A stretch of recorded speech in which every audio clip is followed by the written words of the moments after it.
Sumerian. In many of the most important Sumerian cities, there was a close relationship between religion and government. Until the 1800s, when the lost civilization was discovered, no one knew of the existence of a land called Sumer in ancient Mesopotamia, modern-day Iran and Iraq. Their gods Enlil, Enki, Ninhursag, Nana, Utu, and Inanna were the 7 gods who decreed the fates, together with around 3,000 more. Unique to Sumerian religion is the fact that there is an absolute inferiority of men to gods. In other religions, the faithful are afforded the comfort of life after death. Here it is impossible for men to achieve any sort of paradise, which is reserved only for the immortal gods, not for mortal men. The Sumerians appear on the archaeological record beginning around 4500 BCE. Located in present-day Iraq, the region, aka Mesopotamia, has long been referred to as the cradle of civilization. Sumer was a handful of city-states initially ruled by priests, each organized around a city and temple now called a ziggurat. The ziggurats, dedicated to Anunnaki worship, were layered pyramids with flat tops. These communities were considered to be servant-slave populations dedicated to serving the temple gods, the Anunnaki. Over time, priesthood rulership gave way to kings.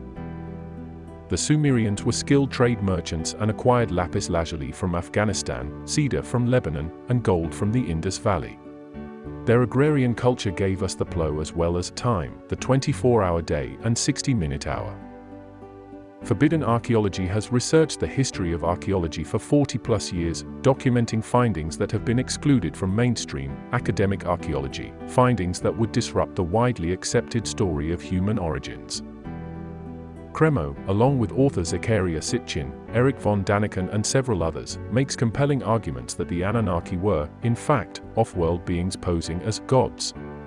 This theory also asserts that these sky gods genetically engineered the human race a slave species, which may account for weak links in the evolutionary story.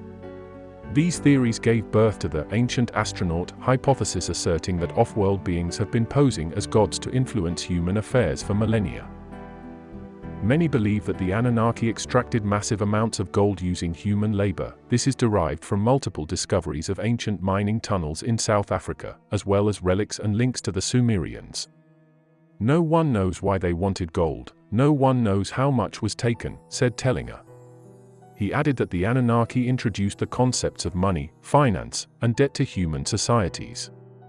A theory that these beings originated from Nibiru, aka Planet X, has been added to alternate Anunnaki narratives, as well as the likelihood of the off-world gods bringing advanced technologies that account for sophisticated megastructures such as the pyramids or Stonehenge. Out-of-place artifacts and tool discoveries contribute to these premises. The Sumerians are also known for sophisticated astronomical and mathematical knowledge, speculated to have passed from the Anunnaki. Enki.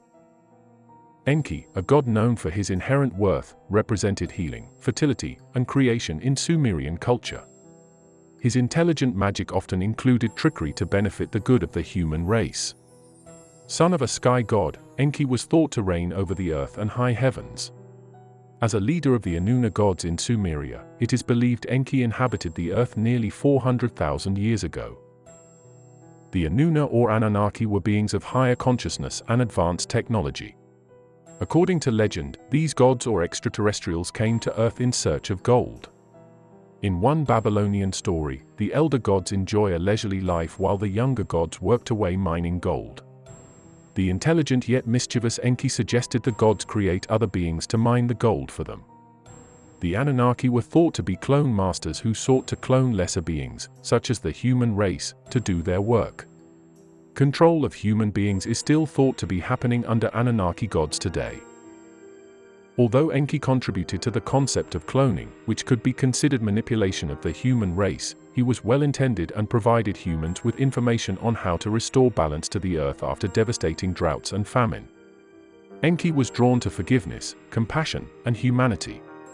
Enki was a very powerful god and had the assistance of mystical beings at his service. Legends describe an assortment of creatures such as mermaids, giants, and even demons that aided Enki in his earthly endeavors. Although he could call upon both destructive and caring existences, Enki favored humanity and social justice. He was known for his intelligence, wisdom, and gift for divine arts and crafts. Enki's knowledge of rituals included exorcism as well as healing prayers and chants. An important figure in mythological history, Enki remains one of the greatest Sumerian legends and one of the most complex Sumerian gods. As such, one can spend a significant amount of time delving into the history and mystery of Enki. David Icke. Icke believes the imposter Anunnaki gods continue to manipulate humanity from seats of political, corporate, and financial power worldwide. He explains that these beings not only exploit humans but feed off collective fear.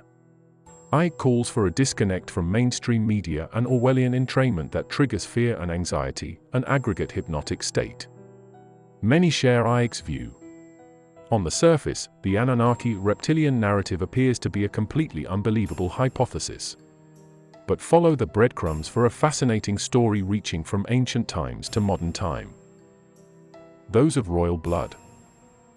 We saw the Nephilim, and to ourselves we seemed like grasshoppers, and so we seemed to them. Numbers 12:32. In 1928, Peruvian archaeologist Julio Tello discovered an enormous intricately designed graveyard containing some of the largest skulls ever found. Some of the skulls were believed to be over 3,000 years old. A recent DNA test found that the DNA contained in these skulls had mutations unknown to human, primate, or animals. According to the Old Testament, the Nephilim were sons of God, a race of gigantic beings who were the offspring of human women and fallen angels. They lived in the ancient land of Canaan, which today stretches from Lebanon to Israel, and were wiped out in the Great Flood. In the folklore and mythology of every culture there have been stories and legends of giants. One may wonder if the myths were based on facts, or if the facts actually became distorted into mythological legends over time. In the society in which it is told, a myth is usually regarded as a true account of the remote past. The giants. In the folklore and mythology of every culture there have been stories and legends of giants. One may wonder if the myths were based on facts, or if the facts actually became distorted into mythological legends over time. The first discovery of what may have been actual proof of the giants' existence happened in 1705. Massachusetts Puritan Cotton Mather strongly believed that bones found near Albany, New York actually belonged to giants who died in Noah's flood. In 1894 a discovery of a prehistoric cemetery at Montpellier, France yielded 3 human skulls, 28, 31, and 32 inches in circumference, along with other bones of gigantic proportions. It was determined that these bones belonged to a race of giants of 10 to 15 feet tall. In Hinduism there is a race of giants called the Daityas. They are a clan of the Asura, a race of deities who are always battling the Devas for power. The Devas are benevolent supernatural beings while the Daityas are aggressive and power-seeking. The word, Asura, in ancient hymns means powerful or mighty.